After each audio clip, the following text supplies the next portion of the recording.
Top. Alors on va parler de la parashat Chai et Sarah. Ok.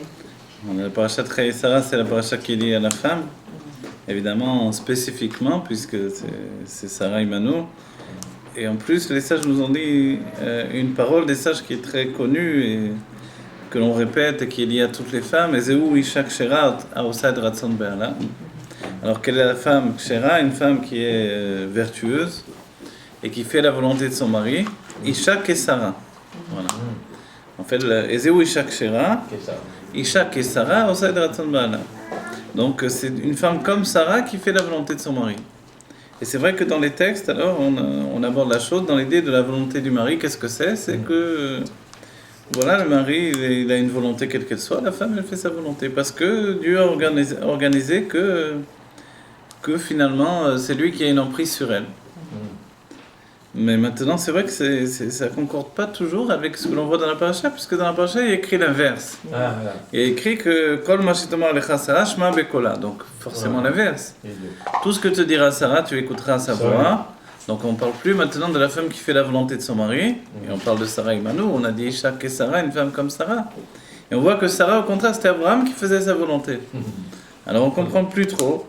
Et l'Anour Hazaken, le Balatania, nous dit que en fait, il faut comprendre une autre idée dans l'idée de faire sa volonté. Quand on voit les choses de manière superficielle, évidemment, faire sa volonté, il veut, je sais pas, il veut manger comme ça, il fait ce qu'il veut manger, il veut aller à la plage, il va à la plage, voilà. Déménager à Natania, voilà, il va à Natania, repartir à Paris, voilà. Maintenant, alors, c'est ça la volonté du mari.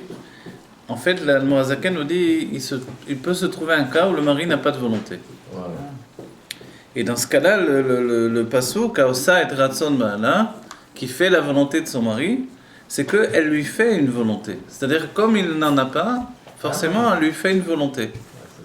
Alors, c'est le sens inverse des choses. Justement, il voulait rien, il n'a pas de volonté, il ne sait pas quoi faire dans la vie. Donc, elle lui dit qu'est-ce qu'il faut faire, qu'est-ce qui est mieux de faire, et du coup, maintenant, dès ce moment-là, il a une volonté. Et comme c'est une femme vertueuse, celle qui lui fait une volonté, on pense bien qu'elle lui a fait une bonne volonté. Voilà. Même si on dit c'est 4 volontés, l'Anmour Hazaken nous dit finalement, il y a une explication plus profonde encore. C'est que si le mari possède déjà une volonté propre, c'est-à-dire que quand on donne l'exemple, on a parlé de Sarah. Et on a vu la difficulté, c'est que Sarah, au contraire, c'est elle qui fait la volonté à son mari. Donc ce nouveau pirouche, on le comprend mieux. L'explication ici, c'est que lui, il n'avait pas la même volonté que elle, et elle est là. Elle lui a fait une nouvelle volonté. C'est-à-dire que lui, il avait une volonté dans la ligne de la générosité, elle le dirige dans la ligne de la rigueur. Voilà. Et la gvura, c'est vraiment quelque chose de dur. C'est prends ton enfant Ishmaël, alors que moi je t'avais dit d'aller avec cette femme, ma servante, de me faire un enfant. Maintenant, la servante en question l'a accepté. Elle-même, cette servante, c'était la fille de Paro, la fille du pharaon. Donc, c'était pas une servante rien du tout. C'était pas comme ça la femme du coin qui venait faire du ménage toute sa vie. Non, c'était une fille de roi. Et elle avait préféré être servante dans la maison de Sarah que d'être fille de roi dans la maison de Pharaon. Donc, on voit que c'était quelqu'un d'élevé, spirituellement. Elle avait reconnu la grandeur d'Abraham et Sarah. Donc elle lui dit, fais-moi une descendance avec mon mari. Donc sous sa main, elle lui fait une descendance. Et puis après, quand elle voit que l'enfant ne se comporte pas bien, puisque Ishmaël, en fait, faisait plusieurs simanim pour démontrer qu'il voulait tuer Yitzhak. Il envoyait des flèches de son côté, etc. Et finalement, elle a vu ça, elle a dit, enlève, jette cet enfant et cette femme, éloigne-les de notre maison. Et Abraham, qui est tout entier un être de générosité, il ne pouvait pas supporter cette idée. Et c'est là où Dieu intervient et lui dit, tout ce que te dira Sarah, écoute sa voix. Voilà. Et c'est vrai que c'est une grande difficulté. Quand on a dit qu'Abraham, il a une merkava pour Akadosh Baruch Hu, donc il a un véhicule, un chair divin, forcément, on ne comprend pas comment il a besoin qu'on lui fasse une volonté. S'il est la volonté de Dieu exprimée déjà.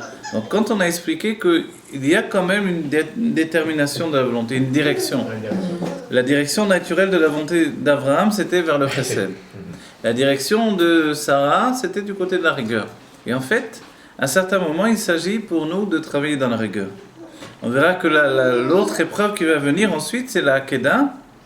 Et dans la Keda, donc c'est la fin de notre paracha précédent, dans la Keda, alors forcément, qui veut dire le fait de lier Yitzhak, non pas obligatoirement de lui faire la shrita, de le tuer, mais de le ligoter avant tout. C'était ça la mitzvah, l'ordonnance de Dieu, pour en arriver à la shrita en vérité. Mais voilà, il a fait le commencement. Et on dit que de ce fait-là, nous-mêmes, nous mettons les tefilines. Vous voyez, la mitzvah des tefilines, elle est en rapport, la main droite qui est Abraham, la main gauche qui est Yitzhak, et puis on fait la Kedah tous les jours en mettant les tefilines. Vous voyez.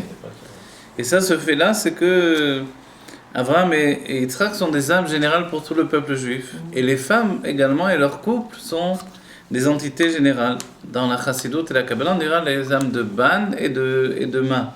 Ma, ça veut dire générosité, l'expression du Mashpia, celui qui influence, donc c'est l'homme. Et Ban, c'est le côté féminin. Comment on obtient ces deux noms, Ma ou Ban? C'est simplement le fait que quand on prend le nom Yud Ke Vav Ke, on le remplit. C'est-à-dire on écrit le nom dans le Milou. Le Milou, c'est qu'on écrit le Yud, on écrit Yud Vav Dalef, le He, He, He, O, He, Alef, O, He, Yud. Vous voyez. Et quand on compte la valeur numérique, forcément, étant donné qu'on a pu changer les lettres de l'écriture de chacune des lettres, forcément, c'est une nouvelle valeur numérique puisque chaque lettre a une valeur numérique qui lui appartient. Voilà. Et c'est comme ça qu'on obtient Ma au Ban. Vous voyez. Ma, donc c'est le côté masculin par excellence. Et ça représente l'influence générale, des âmes générales. Des âmes qui ont une portée pour tout le peuple juif dans tous les temps. Et c'est là où finalement, on voit dans les textes des Rebbeim de Chabad, l'Admor Saï, entre autres choses, qui nous dit, mais comment c'est possible puisqu'on parle de Abraham et Sarah, comment on peut en arriver à un stade où Abraham va recevoir de Sarah? Vous voyez? Comment c'est possible une chose pareille? Donc si on a bien compris, Sarah est capable de lui faire une volonté nouvelle. Alors qu'il avait déjà une volonté, il était déjà un véhicule de la volonté de Dieu. Vous voyez? Imaginez, on peut transformer une voiture pour qu'elle aille dans un chemin différent. Elle a l'habitude de rouler, on peut occasionner que maintenant elle vole vers le ciel. Vous voyez, une chose. Ou si elle avait une tendance à braquer à droite, on va maintenant l'obliger à braquer à gauche. Voilà. Donc de ce point de vue-là, c'est compréhensible, mais pas dans la source des choses. Pourquoi? Parce que si ce sont des âmes générales, forcément on comprend bien que c'est pas juste comme ça une décision facile à prendre. C'est quelque chose qui est une détermination liée en fait au monde divin. Et vous savez que le peuple juif, malgré que l'on a l'impression que l'on est très terre à terre au quotidien, en fait tous nos actes sont la finalité de situations spéciales qui sont dans les mondes divins. Et le monde de la Kabbalah nous projette dans les mondes divins. Et le monde de la Chassidut fait fusionner les mondes divins et le monde naturel du monde, on va dire. Le monde péché. Voilà. Naturel, en fait, entre guillemets, puisque justement l'idée, c'est de comprendre que le monde naturel n'existe pas comme un monde définitif. Vous voyez? Pour nous, le monde naturel, il apparaît comme une réalité absolue. D'après l'optique de la Chassidut, puisque Enon Milevado, il n'y a rien d'autre que Dieu. Donc forcément, ce monde n'est pas plus naturel que les mondes divins. Donc, il est un monde spirituel. Mais la conscience que Dieu nous a donnée, c'est la conscience de ressentir le monde comme un monde naturel. C'est-à-dire que notre monde fonctionne avec notre monde intérieur fonctionne avec le monde extérieur. On dit que l'homme est un petit monde. C'est un petit cosmos. Voilà. Et en fait, tout passe par notre sensation des choses. C'est bien que l'épreuve même, c'est la manière dont on va ressentir les choses. C'est l'essentiel d'une épreuve. Il y a des mamarim du Rabbi ou des Rebbeim qui expliquent ce sujet-là, c'est-à-dire que l'essentiel d'une épreuve que Dieu nous donne, c'est la manière dont on va ressentir l'épreuve.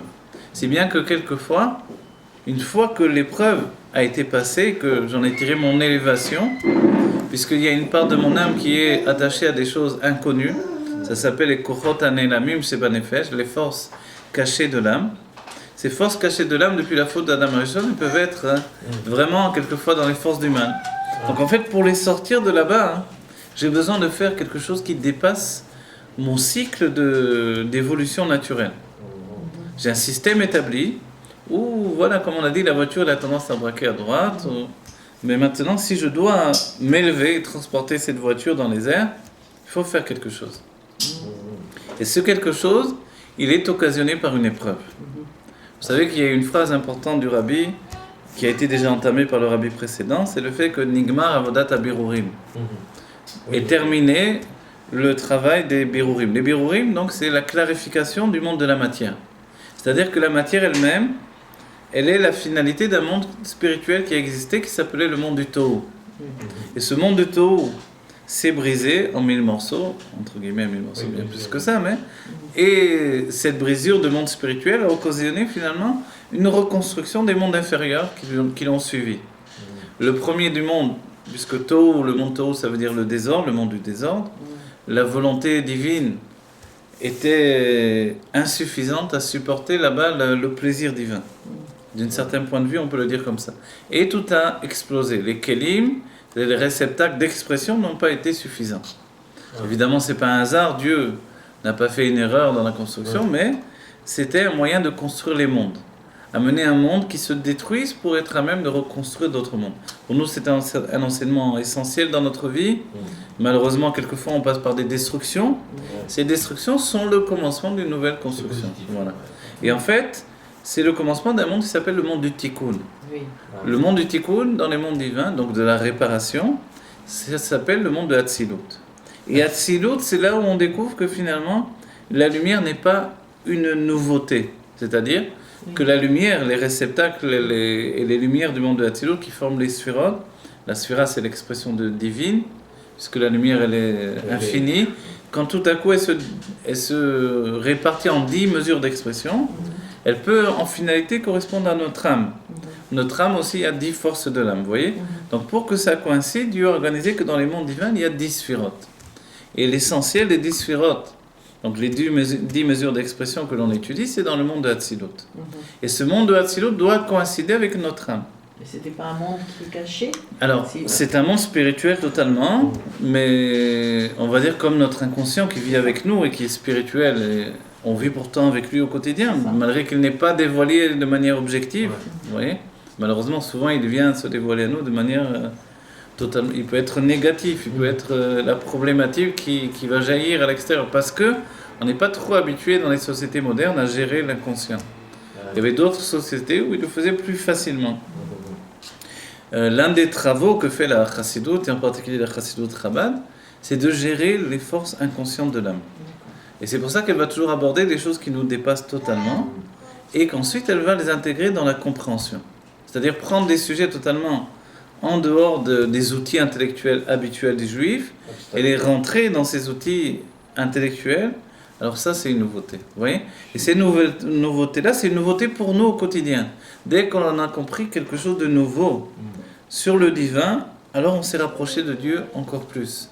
Et du coup, on s'est élevé dans notre âme. Notre âme, en réalité, est toujours élevée de par elle-même, mais on a élevé la conscience de notre être intellectuel et humain vers l'être divin qui vit en nous. Vous voyez ? Et cette conscience, c'est l'élévation pour laquelle on est venu dans le monde. C'est-à-dire que si on vit toute notre vie, même en ayant fait tchouva, même en faisant toutes les mitzvot, mais que l'on étudie uniquement des choses que l'on comprend uniquement, sans rajouter, comme disent les Israéliens, un Edgar, toujours quelque chose un dépassement, on n'évolue pas non plus dans notre âme. Notre âme a besoin de s'attacher à une évolution constante. Voilà. Et cette évolution, l'Admour HaZaken la définira sous le terme de Idbonenut. Idbonenut, ça veut dire réflexion. La réflexion en question, c'est vrai qu'elle ressemble un peu à de la méditation, mais en fait, c'est vraiment de la réflexion. Si bien que la réflexion, on connaît ça au quotidien. Comme quand on parle de quelqu'un, qui connaît quelqu'un, qui lui connaît quelqu'un, il est de la famille de quelqu'un, il a fait ça, il a fait... Ça, c'est une réflexion. En fait, sur le divin, sur des sujets de Torah, on doit faire le même travail. Donc on prend des sujets de Torah et puis on réfléchit, et on les construit comme si on allait faire une dracha en public. Vous voyez ? Si demain on me dit, tu sais, demain c'est toi qui parles à Beth Knesset, le Rav il n'est pas là. Quoi ? Catastrophe. Qui je suis, moi, vous parlez, voilà. Mais on ne te laisse pas le choix, sinon tu choisis notre Beth Knesset. Hein ? Forcément, maintenant je vais commencer à réfléchir, qu'est-ce que je vais dire ? Voilà, on va commencer à étudier, ouvrir les livres, etc. Et après ça ne suffit pas. Il faut mettre du CDR dans tout ça. Donc on va commencer à réfléchir. On va se projeter au moment où on va dire la chose. Et ça, c'est l'Idbonenut. Voilà un moyen, on va dire, pour créer en nous l'Idbonenut. En fait, c'est faire comme si on allait donner un discours en public et qu'on commence à le construire dans notre tête. Et ce travail-là, il est tellement important que l'Admour HaZaken dit que si on étudie sans faire ce travail de Idbonenut, malgré l'étude, on n'avance pas tellement dans notre âme non plus. Voilà. Et on le voit quand on revient d'un cours et que le cours était bien, Baruch Hashem, tout va bien, mais si je ne suis pas capable de revenir encore sur ce cours, alors forcément, ça reste à l'état inconscient. Et c'est pas pour l'état inconscient que l'on est venu ici, c'est pour rentrer l'inconscient dans la réalité de notre vie. Voilà. Parce qu'il n'y a que les juifs qui sont capables d'arriver à ce stade de la Tzilut, justement. Alors, Parce Atzilut qu'on est issu de la Tzilut. Voilà, on vient du monde de Atzilut. Atzilut, ça veut dire le monde de l'émanation. Et effectivement, depuis justement Abraham Avinu et essentiellement après Matan Torah, le don de la Torah, les âmes des non-juifs n'accèdent plus à ces niveaux-là. Voilà. Mais on verra que juste avant, oui, puisque Yitro lui-même Voilà. accédait jusqu'à un niveau de Chokhmah, la sagesse du monde de Atzilut. Vous voyez, ou d'autres personnes, même de la même époque ou précédente, arrivaient à des niveaux très très hauts de perception. Mais dès le don de la Torah, c'est terminé, effectivement. Toutes les âmes élevées vont passer par le cycle du peuple juif. Et en réalité, le don de la Torah, c'est aussi le don de l'âme juive, évidemment, et qui, elle seulement, peut donner de comprendre la Torah. C'est-à-dire que la Torah ne suffit pas. Après tout, il y a de nombreuses sciences dans le monde, peut-être pas toutes idiotes, il y a des sciences très intelligentes. On voit aujourd'hui une grande évolution de la psychologie, des sciences qui nous apportent au quotidien, même des guérisons au niveau de la foi, de la santé, etc. Donc, on ne peut pas dire que c'est des bêtises et que c'est uniquement... Donc, ce sont des bonnes choses. Donc, pourquoi la Torah, on la met toujours en avant? Qu'est-ce qu'elle a de plus particulier, de plus élevé? C'est que la Torah, elle n'est pas juste une science liée au monde humain et, on va dire, organique et matériel que l'on connaît ici-bas. C'est une science, entre guillemets, qui est liée, en fait, à la volonté de Dieu. Et c'est là où elle dépasse le cycle même de la science. Vous voyez? C'est quelle est vraiment la volonté de Dieu, et quelquefois, elle est incompréhensible, la Torah. Ce que Dieu désire, c'est que l'on se soumette à cette volonté de manière absolue. Une fois que l'on s'est soumis de manière absolue, on va faire le second travail, puisque c'est Naaseh Nishma. La deuxième phase, c'est le Nishma. Et le Nishma, c'est là où on nous dit maintenant tu t'es soumis à Dieu, tu es prêt à faire tout ce qu'il veut, d'accord. Mais le Rabbi Reyes dira, si on a un serviteur qui est intelligent, on ne va pas le mettre à la cuisine pour éplucher des pommes de terre, on va utiliser son intelligence. La même chose, Dieu nous a créés intelligents pour que l'on utilise cette intelligence pour lui. Et c'est là la deuxième partie, c'est le Nishma. Le Nishma, c'est lié à la Neshama. Vous voyez? Et la Neshama, c'est quelque chose, c'est en fait la perfection de l'intellect. Arriver à la perfection de l'intellect, il faut vraiment étudier beaucoup et réfléchir beaucoup, comme on a dit. En fait, donc, le travail qu'Abraham Avinu lui-même avait entamé, cette rencontre d'aller vers Dieu, de dire mais qui a créé le monde? Est-ce que c'est le soleil qui dirige le monde? Est-ce que c'est la lune, etc. Les sages nous rapportent un midrash que jusqu'à l'âge de 3 ans, il était enfermé sous la terre. Parce que Nimrod avait vu dans le ciel et les astrologues avaient dit que voilà, celui-là va s'opposer à toi. Donc il le cherchait de partout et son père avait eu l'idée de le mettre sous la terre, dans une grotte sous la terre.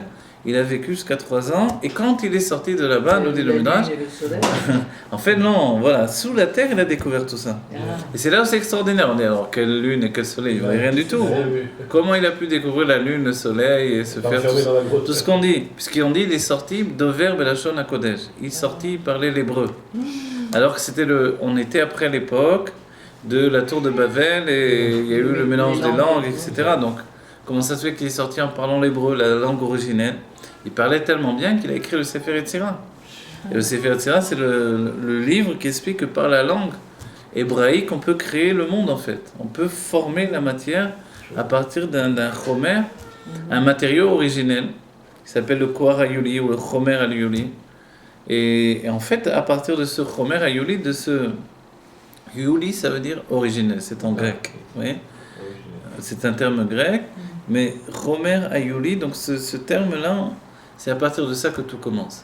C'est d'après le pirouge du Rava dans le Sefer Yetzira qu'on apprend l'explication de ce sujet-là. Maintenant, Abraham Avinu, donc, il a rencontré Dieu de cette manière de réflexion. Quand le Sefer Tanya est sorti, le petit-fils du Baal Shem Tov, on connaît Rabbi Nachman de Breslev, mais il y a d'autres petits-fils du Baal Shem Tov, et l'un des petits-fils du Baal Shem Tov a dit, en voyant, je crois que c'est Rabbi Tzvi, il a dit, mais c'est la Vodat Hashem de Abraham, Yitzhak et Yaakov. En voyant le Sefer Tanya. Et le Sefer Tanya, ce n'est pas un Sefer des Tzadikim, mais un Sefer des Benonim. Alors qu'est-ce que ça veut dire? Le travail des Benonim, c'est de travailler sur les Levushim, sur les vêtements d'expression de l'âme. Marshava, Dibur ou Maaseh, la pensée, la parole et l'action. Donc forcément, par le travail de la pensée, la parole et l'action, on fait le cheminement d'Abraham Avinu. Et quand il a cherché la lune, le soleil, en fait, la lune, ça représente la royauté du monde de Hatzilut.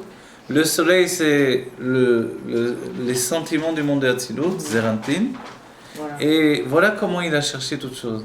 Jusqu'à comprendre qu'il y avait finalement l'essence de Dieu qui dépassait tout ça. Il en a conclu que le monde lui-même n'était pas une réalité, mais que le monde était Dieu. Et la définition, c'est que le monde n'est pas Kel Haolam, le Dieu n'est pas le Dieu du monde, mais il est le Dieu monde. C'est-à-dire qu'on est dans Dieu.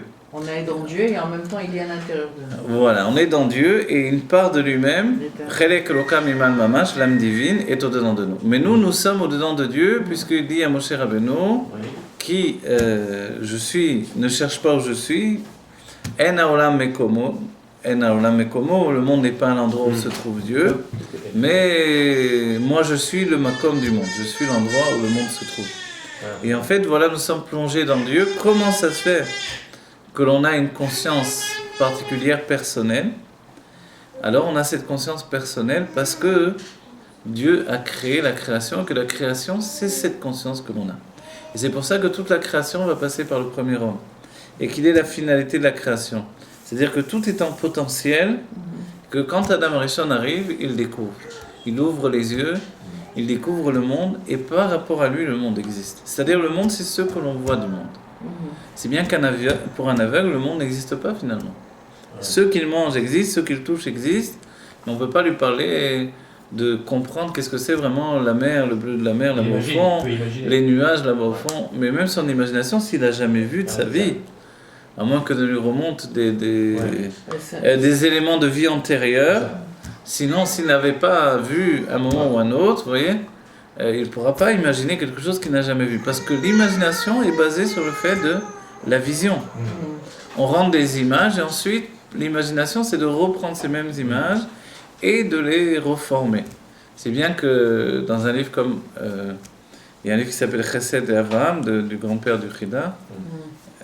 Là-bas, il nous rapportera que tout ce que l'on peut créer comme monstre, si à une époque, les peintres faisaient des monstres en tableau, des monstres qui étaient de toutes sortes. Et l'explication, c'est qu'on n'a jamais vu une invention d'un monstre qui n'existait jamais. En fait, tout ce que l'on peut inventer, ce sont prendre des morceaux d'animaux de toutes sortes et les assembler en un seul animal nouveau qui est un monstre. Mais faire vraiment quelque chose d'inexistant, ça n'existe pas.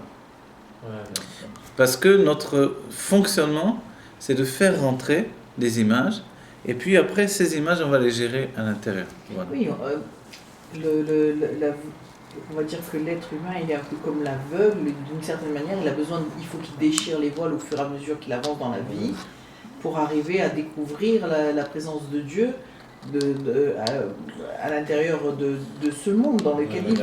Exactement. En réalité, la définition du monde qui existe autour de nous s'installe petit à petit dans notre vie. Alors, on apprend à l'enfant, voilà, ça c'est le nez, ça c'est la bouche, ça c'est les yeux. Donc maintenant, il sait que ceux qui voient là sont les yeux, ça c'est le nez, ça c'est la bouche. Mais après, ça continue encore. Il y avait un rave qui disait que si on prend quelqu'un qui sort de la jungle amazonienne, qui n'a jamais vu le monde, on lui montre une table, on lui dit qu'est-ce que c'est? Il dit c'est du bois. C'est un arbre qu'on a coupé. Ça, il est capable de comprendre. Mais il n'est pas capable de définir ce que s'appelle une table. Parce que pour lui, il ne connaît pas le terme. Et en fait, c'est comme ça. Nous-mêmes, tout ce que l'on a accepté depuis que l'on est né, ce sont des états établis par la société. C'est comme ça, c'est une table. Mais si on avait appelé la table une chaise et la chaise une table, on aurait utilisé des termes à l'inverse totalement. Vous voyez ? Donc en fait, de la même manière, dans le divin, accepter le divin, c'est accepter que l'on puisse apprendre des choses que l'on ne connaît pas encore. On est limité, quoi. Voilà. Et ça, sortir de nos limites, c'est un travail que l'on nous demande. Et peu importe que l'on ait fait maths-sup auparavant, ou que l'on ait fait des docteur, etc., en philosophie ou quoi que ce soit, il faut recommencer un nouveau langage. Comme tout métier, dira le Rabbi Rayaz, il faut un nouveau langage et on apprend. Et ce langage que l'on utilise, par exemple dans la Chassidut Rabat, c'est effectivement le langage de la Kabbalah. Pourquoi on utilise le langage de la Kabbalah? Entre autres choses, parce que dans la Géoula, c'est la Torah que l'on va étudier. Et que pour se préparer à la Géoula, on ne peut pas laisser seulement aux grands Mekoubalim d'utiliser ce langage-là. Nous aussi, en étant des juifs tout simples, on a besoin d'apprendre tout ça. et simplement de le rentrer dans notre vie au quotidien. Donc, puisque la grande difficulté de la Kabbalah, ce qui demandait une âme extrêmement élevée, c'était de se couper du monde, la Chassidut, de toute façon, utilise un autre système.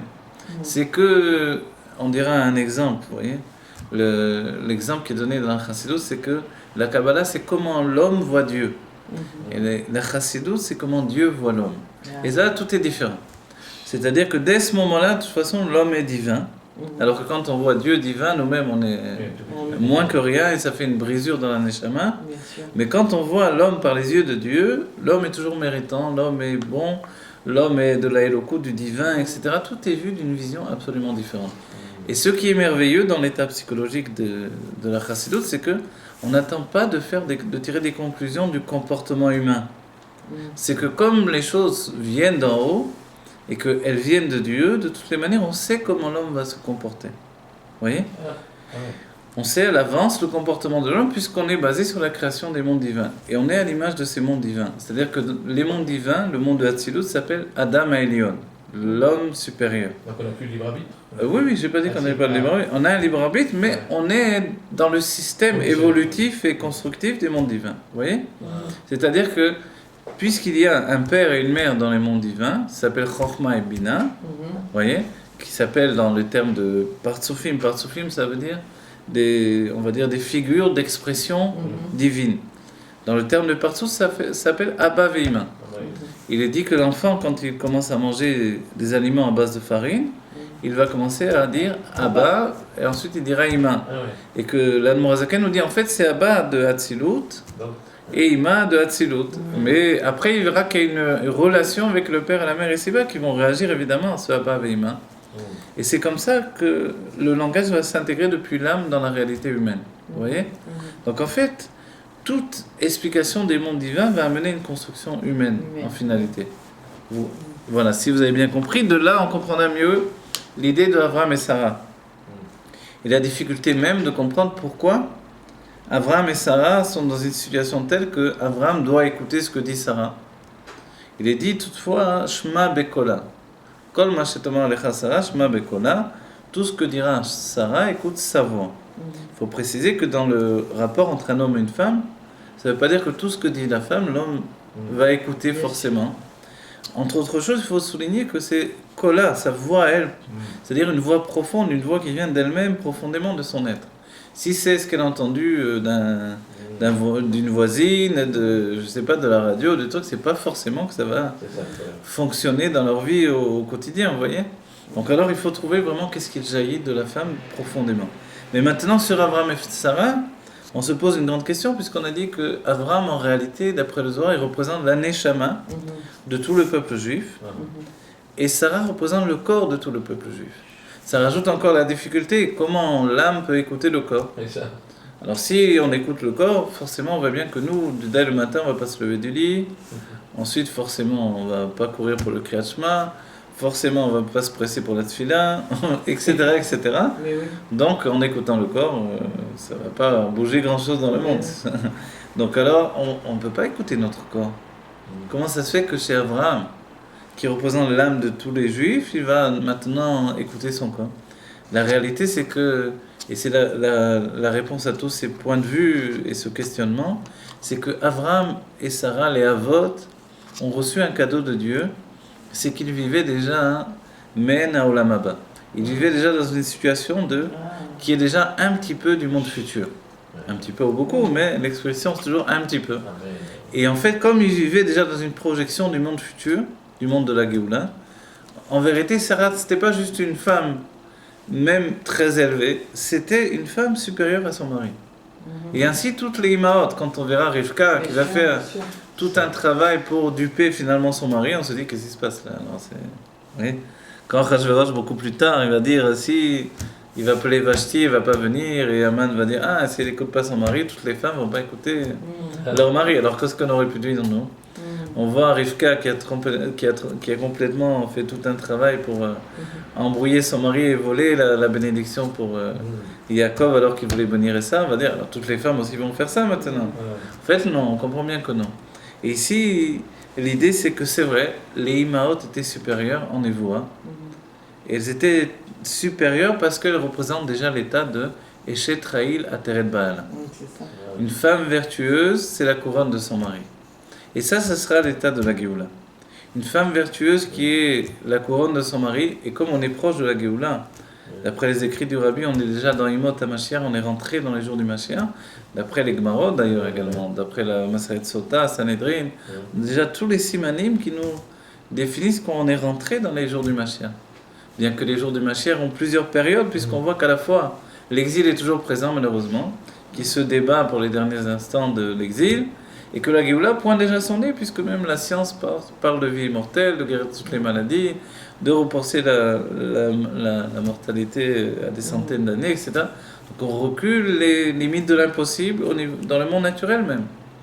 Alors c'est bien la Géoula qui est là, présente avec nous. Tout est possible. On peut parler à un autre juif à l'autre bout du monde, alors qu'avant c'était que les tzadikim qui faisaient ça. Le rabbi parlait avec Baba Saleh parlait avec le rabbi, l'un était en Amérique, l'autre en Israël, et puis ils se retrouvaient l'un et l'autre, et voilà. Baba Saleh dit à son secrétaire, il y avait le rabbi qui était là, et il parlait avec moi. Et comme ça, le Baal Shem Tov, également, quand il y a eu la Istalkut du Or HaChaim HaKadosh, il était devant son lit, il a dit. Puisqu'il a déchiré son vêtement, et puis il y avait un sage qui a vu ça, qui a dit, mais qu'est-ce que c'est ça? Un sage de Halakha qui a dit, comment c'est possible de faire ça? Il déchire le vêtement. Quand il s'est renseigné, il a vu que c'était l'heure exacte où le Or HaChaim avait quitté le monde, a priori. Et il a dit, mais même si c'est vrai, même s'il a vu spirituellement, même s'il a été au courant, il faut être devant le Niftar pour déchirer son vêtement tout de suite. Comme ça. Et le Baal Shem Tov va dire, mais qu'est-ce qu'on veut de moi? J'étais devant le lit du Or HaChaim HaKadosh, de Rabbi Chaim Ben Natan. Et en fait, voilà, c'est que dans certains points de vue, il y a des êtres qui sont tellement divins que... Enfin, pour nous, on dit tellement divin. Dans le divin, on dirait des êtres divins, tout simplement. On est tous des êtres divins. Simplement, la conscience est différente. Vous voyez? C'est ce que va dévoiler la Géoula. Dans la Géoula, on verra que Shiviti Avaye Leneddi Tamid, on dit de mettre le nom de Dieu toujours au devant de moi. Dans la Géoula, il y aura une ashva, comme dit le Baal Shem Tov. C'est-à-dire que le nom de Dieu sera Be'ashva, il sera au même niveau pour chacun. Vous voyez?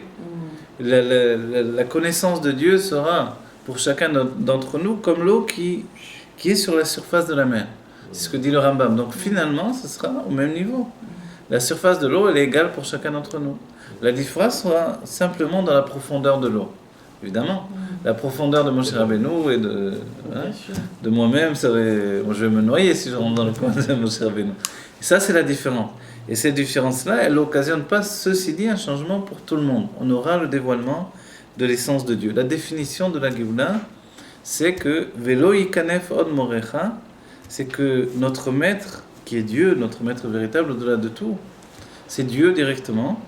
Et Dieu, c'est notre créateur, mais pour l'instant, il s'est caché de sa création. Dans la Géoula, vous voyez le terme utilisé, Velo Ikanef. Ikanef, c'est... Pourquoi ce terme-là? C'est comme un kanaf. Un kanaf, c'est un pli. C'est comme le pli du talit, vous voyez? Finalement, il est derrière le pli du talit, il va déplier le pli, on va le voir finalement, voir qu'il a toujours été avec nous, qu'il n'a jamais quitté ce monde-ci. Voilà.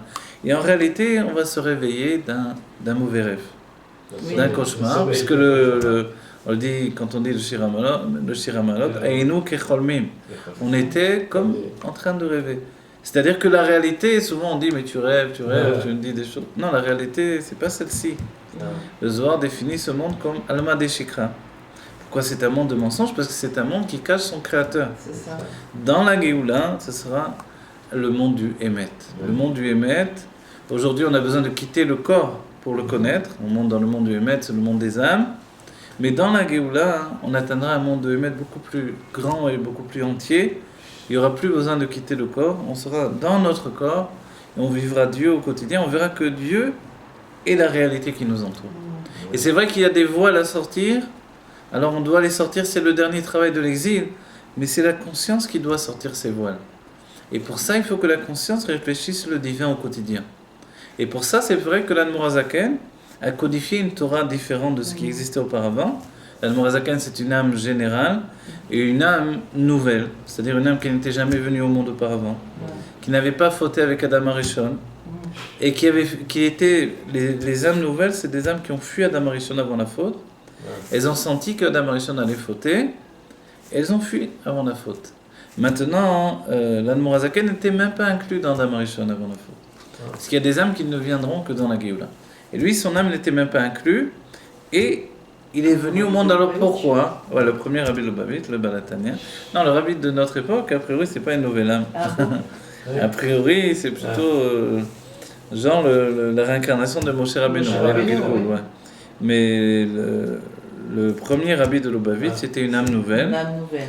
Il n'y en a pas beaucoup des âmes nouvelles. Une âme nouvelle vient pour apporter un chidouche. En général, c'est des âmes très très fortes. Voilà, une nouveauté. C'est quoi la nouveauté? C'est la chassidoute dans l'intellect. La chassidoute, c'est pas un des niveaux du Pardes. Il y a le pshal, le remez, le drash, le sod. Et la chassidoute, c'est pas un de ces niveaux-là. C'est l'essence de la Torah. Elle a toujours existé, mais elle était réservée aux plus grands sages, aux princes de la génération. Quand le Baal Shem Tov a voulu sortir un livre de chassidoute, sur la paracha, il a dit c'est pas la peine. Rabbi Chaim Ben Attar a déjà fait ça. Donc alors on a dit alors pourquoi Rabbi Chaim Ben Attar c'était déjà la chassidoute dans ce cas-là? C'est étonnant puisqu'on dit que c'est le Baal Shem Tov qui a dévoilé la chassidoute. Comment ça se fait? En fait c'est parce qu'elle a toujours été là la chassidoute. Mais simplement les plus grandes âmes y accédaient. Donc elle était cachée. Le Baal Shem Tov l'a dévoilé à tout le monde, c'est ce qu'il a fait. Mais il n'a pas fait une nouveauté. Il a fait une nouveauté dans le dévoilement, mais non pas dans la Torah elle-même. L'Admor Hazaken est venu pour faire une nouveauté dans la Torah elle-même. C'est-à-dire que si on n'avait pas un cerveau de tzaddik, si on n'avait pas la pureté d'un tzaddik, jamais on n'aurait pu approcher la chassidoute. Alors il a codifié, par le Sefer Atania dans un premier lieu, il a codifié finalement un nouveau cerveau. Vous savez, comme si votre... l'avdil, mais pour expliquer un petit peu, si l'ordinateur il n'a plus assez de mémoire, on lui met un disque, une mémoire externe comme ça. Et ça, c'est ce qu'il a fait avec le Sefer Atania. C'est-à-dire préfigurer une Torah qui occasionne une telle compréhension du divin, de manière intellectuelle, humaine et psychologique, que finalement on arrive à comprendre Dieu comme les tzadikim. C'est vrai que les tzadikim le comprennent directement, mais nous on les comprend indirectement peut-être, mais finalement on va dans un niveau quelquefois un peu plus loin que ce qui a été dans les générations précédentes. Oui, mais pourtant tous les tzadikim, chaque fois qu'ils ont essayé de faire des dévoilements et de révélations, ils ont toujours eu beaucoup d'opposition. Effectivement, c'est vrai, et c'est pour ça que les rabbis se sont battus, sont rentrés en prison pour nous donner cette Torah-là. Chaque rabbi qui est venu, il y a eu 7 rabbis de Chabad, chacun a augmenté le volume, quoi. Et à chaque fois, ils l'ont payé très très cher, soit par des maladies, soit par des enfermements en prison, etc. Même leurs enfants, il y en a qui ont perdu leurs enfants. Voilà, donc c'était vraiment une lutte, une guerre, et pour que nous, on profite et qu'on utilise au maximum. Parce qu'en réalité, le système même établi par l'Admor Hazaken, c'est un système de compréhension de tout. Vous voyez c'est vraiment qu'à partir de ça, on peut tout comprendre. C'est pas juste limiter la Torah en réalité, mais le meilleur, c'est de l'utiliser pour la Torah. Mais c'est vraiment de comprendre tout le système que Dieu a voulu dans le monde. Et comprendre tout de manière psychologique et intellectuelle. C'est ça, la Chassidut Chabad. Et quand on aborde le sujet donc, de Abraham et Sarah, on comprend bien que cette situation-là, c'est une situation qui se projette déjà dans la Géoula. Et eux, forcément, ils étaient... Quand on dit que Abraham avait déjà l'Avodat Hashem qui est défini dans le Tanya, comment ça se fait? C'est parce que justement, il vivait dans une projection des jours du Mashiach. Et dans une projection des jours du Mashiach, c'est par le biais de l'acquisition de cette Torah-là. Si bien que, on va dire, mais comment ça se fait? Le Tanya s'appelle le Sefer Shel Benonim. L'Admor Hazaken a écrit un Sefer des Tzadikim. Il a mis un sceau, il a mis un décret, il a dit que c'était interdit d'étudier ce livre-là. Et après, c'est un livre qui a brûlé. Oui. Et il a dit à son petit-fils, pourquoi tu ne l'as pas ouvert? Il a dit, mais il y avait un décret, je n'allais pas prendre sur moi. Il a dit, alors tu ne fais pas Messirut Nefesh pour la Torah? Il a dit, tu aurais dû l'ouvrir. Quoi qu'il en soit, le livre a brûlé. L'Admor Hazaken pensait que personne ne pouvait y accéder. Mais le Sefer des Benonim, il a écrit pour chacun. Et le Sefer des Benonim, on va dire, mais comment ça fonctionne avec Abraham qui était un tzaddik? L'explication, elle viendra du Rabbi finalement, qui nous dit que dans les dernières époques, et ça correspond donc au travail d'Abraham, Yitzhak et Yaakov, on doit faire le travail qui nous mène à la perfection du tzaddik, mais on doit le faire par le biais du fonctionnement du Benoni. C'est-à-dire, la différence, c'est que le tzaddik travaille directement sur l'âme, ce qui est l'intellect et les sentiments, Et le Benoni ne travaille pas directement sur Mhm. l'intellect et les c'est sentiments. ça. Il travaille sur les vêtements d'expression. C'est ça. Marshava, la pensée, Dibour, la parole, et l'action. Vous voyez, Maaseh. Mhm. Donc en fait, le chidouche même du Benoni, c'est de faire ce travail-là parce qu'il ne peut pas faire autre Il chose. n'a pas la Mais en réalité, capacité voilà, il de n'a faire pas encore ça. la capacité de Bien travailler sûr. directement sur son âme puisqu'il a du Yetzirah. Et alors les tzadikim là-dedans, le rabbi nous dit qu'aujourd'hui, tout le monde peut accéder au niveau de tzadik, mais ça ne vient pas contredire le travail donné par le Sefer Hatanya, parce que pour arriver à ce niveau de tzaddik, on le fera par le travail du Benoni, c'est-à-dire on travaillera par les levushim. Et comme cela, on arrivera en fait à un niveau plus profond. On va dire, mais pourquoi ? Si on ne travaille pas directement sur l'âme elle-même, comment on peut atteindre un Mais niveau oui. plus profond ? Oui. Alors l'explication, c'est que les vêtements d'expression de l'âme sont plus profonds que l'âme elle-même. C'est-à-dire que la source des vêtements est plus élevée que l'âme elle-même. On a un exemple quotidien, c'est que pourquoi on a besoin, c'est une des grandes questions évoquées dans le Torah, c'est comment ça se fait qu'on a besoin de manger alors que finalement on est le niveau le plus haut de la création. L'homme est le niveau le plus haut de la création. Or, la nourriture finalement c'est quelque chose de plus bas, c'est le domaine, sommeil, chai, donc le minéral, le végétal, l'animal. Pourquoi le niveau le plus élevé est obligé de se nourrir des niveaux précédents, alors que finalement les autres peuvent très bien vivre sans avoir besoin constamment du niveau inférieur non plus. Alors, l'explication c'est que ces niveaux précédents sont plus élevés que la source de l'homme. Pourquoi ? On a dit tout à l'heure que tout venait d'une Shfirat HaKelim, d'une destruction spirituelle, et nous, notre âme, elle vient d'un monde qui s'appelle le monde de Hatzilut.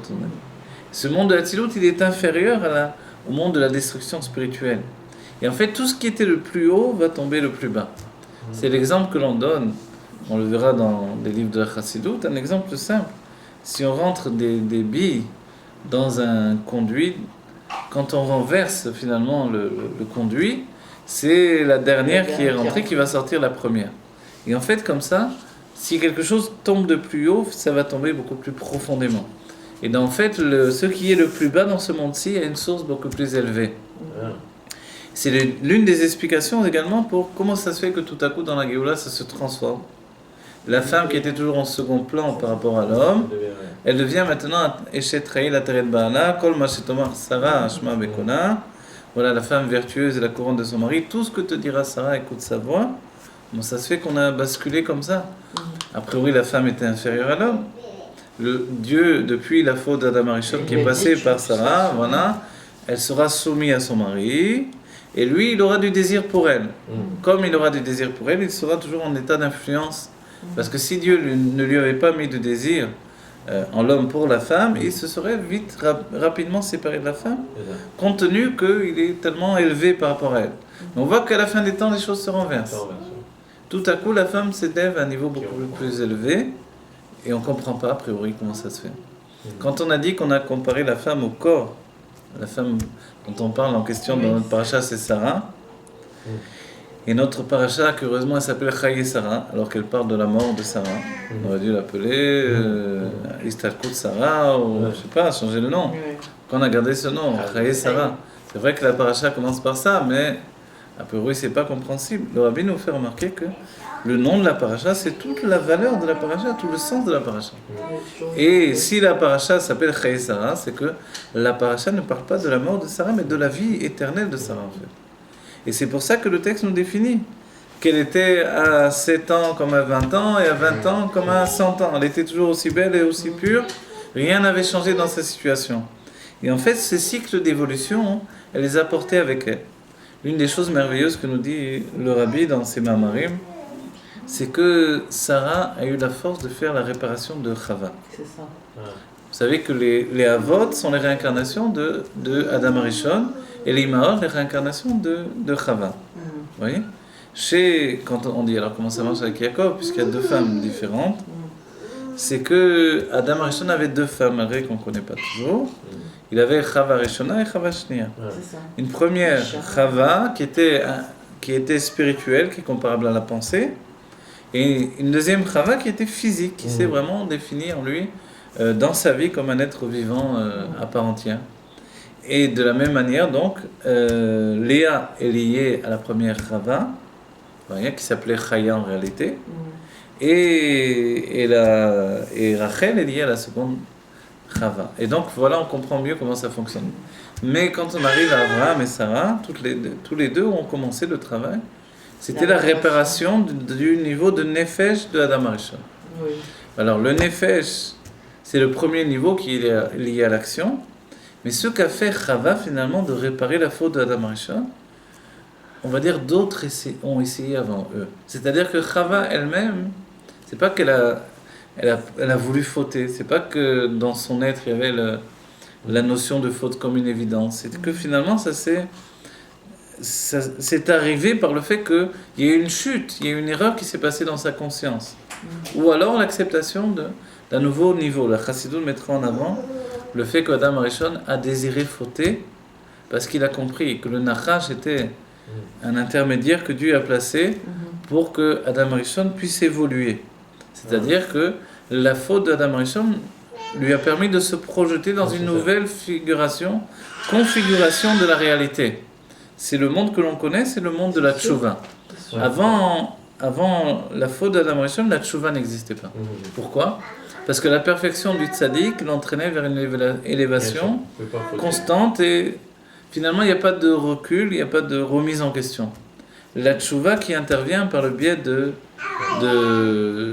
nachash, c'est justement le fait de sortir de ses acquis pour recommencer sa personnalité, être capable de se remettre en question totalement. La Chassidut dira que les tzadikim doivent faire tchouva finalement. Les tzadikim arrivent à une perfection de leur être, mais ils doivent quand même faire tchouva. Qu'est-ce que ça veut dire ? Ils ne vont pas faire tchouva sur leur averot, comme la plupart d'entre nous, sur leurs fautes, ils n'ont pas de fautes, mais ils vont faire tchouva sur leur mitzvot, sur leur niveau d'élévation, en prenant conscience que ce qu'ils donnent à Dieu est toujours insuffisant. Et ça, c'est la tchouva des tzadikim. Et le Mashiach va venir faire tchouva aux tzadikim dans la Géoula. En attendant, nous-mêmes, on comprend bien que ce travail de tchouva, il passe par un dépassement de la personnalité. Abraham et Sarah ont travaillé pour faire le tikkun de Adam Arishon, ils ont réussi. Comment Sarah a pu réussir ? On dit que Chava n'a pas réussi à faire son propre tikkun, elle a chuté. On dit pourquoi ? Le tikkun en question, c'était le tikkun de ce qui s'appelle la simcha. Il fallait servir Dieu besimcha. Vous savez que Adam et Chava sont considérés comme étant l'image de Chokhma et Bina. Chokhma, c'est la sagesse. Dans la sagesse se dévoile le plaisir. Et Bina, c'est la réflexion. Dans la réflexion se dévoile la simcha, la joie. Et en fait, donc, le travail de Adam Arishon, c'était la sagesse, mais le travail de Chava, elle, c'était la joie. La joie qui était l'intériorité même de la réflexion, vous voyez. Et cette intériorité de la réflexion, c'était... Adam Arishon a chuté dans le sujet du plaisir, justement. Et Sarah, elle a chuté dans le sujet de la joie. Alors, la joie... Pourquoi elle a chuté dans le sujet de la joie ? Parce qu'en réalité, elle a été méga-shem. Elle a corporisé cette joie. Elle lui a donné de s'attacher dans la finalité de quelque chose de matériel. Vous voyez ? La joie est devenue quelque chose de matériel chez elle. Et finalement, la joie n'a pas eu la force de sortir toute son élévation parce qu'elle était coincée dans le monde de la matière. C'est vrai que c'était la première rencontre avec le monde de la matière. De notre part, on ne doit pas être trop sévère avec Adam et Chava parce que c'était des êtres totalement divins qui se sont vus confrontés au monde de la matière. Et forcément, ça a occasionné une difficulté. La joie qu'elle devait vivre intensément, spirituellement dans le monde de la matière, ça a été une joie qui s'est corrompue dans la matière elle-même, qui a chuté. Quand Noah va essayer de réparer finalement, il va essayer de réparer également à son tour ce travail de la joie. Il va planter une vigne dès qu'il ressort dans le monde nouveau, qui est un monde nouveau finalement. Il a sauvé l'humanité, il a sauvé le monde animal, et maintenant il doit reconstruire la vie. Et il ne peut pas le faire sans la joie. Sans joie, il n'y a rien. Donc alors il va planter une vigne. Par le vin, il va accéder à la joie. Mais le vin, il a deux aspects. Il y a le vin qui rend joyeux, le vin qui rend sourd. Voilà. Yain Amesamea, c'est le niveau le plus élevé, c'est la Bina. Effectivement, à ce niveau-là, il pouvait réparer. mais il s'est enivré, il a atteint le niveau de la gvura, de la rigueur. Et là, il a une chute totalement. Oui, Rabbi. Alors finalement, hein, cette chute-là, ça a occasionné que ni Noah non plus n'a pas réussi à réparer. Donc la seule qui va réparer finalement tout ça, la seule qui va réparer tout ça, c'est... Oui, c'est le Rabbi. La seule qui va réparer tout ça, c'est Sarah. Voilà. Sarah va réparer tout ça, et ce travail, c'est qu'elle va avoir une joie entière, une joie qui ne va pas chuter avec la matière du monde. On va dire, mais comment c'était possible? Pourquoi elle a réussi à réparer? Parce que finalement, elle vivait déjà dans un état de Géoula. Cet état de Géoula, c'est justement le fait de ne